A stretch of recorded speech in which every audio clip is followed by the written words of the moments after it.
Alright, YouTube. I got a 2009 Nissan Versa. Wanted to change out the shift knob.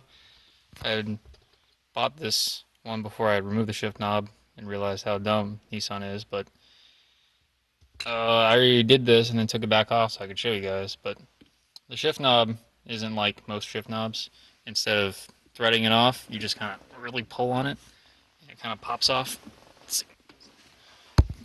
Kind of takes two hands. Give me 1 second here. Sorry about that.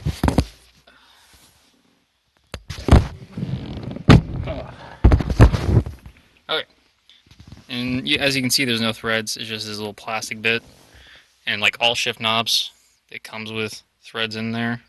You can kind of see that, but it's just enough to where it almost kind of fits, but not quite. So what I've done is pretty ghetto redneck, but I mean, it takes no time at all. I didn't even think it was going to work till it actually worked. I took masking tape and taped it around just enough to where the threads would actually catch on there, and I mean, it's solid, and it allows you to use the reverse as well. So, let me just show you this real quick. Oops, this masking tape kind of sucks actually, but yeah. Tape. That should be enough.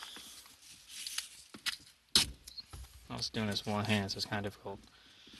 All right, so yeah, it's just enough to kind of catch it a little bit, and I start twisting it on there, pushing it down some. You can see it's really difficult now.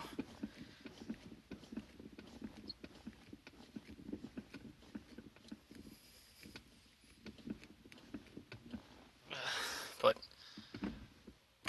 that should be high enough to where you can still use reverse, and it ain't coming off now. So in case you wanted to change your shift knob, that's an easy way without drilling out the plastic or trying to just remove it. And I've seen some people use glue, but this is a much cheaper method without destroying the factory shifter. So yeah, thanks for watching.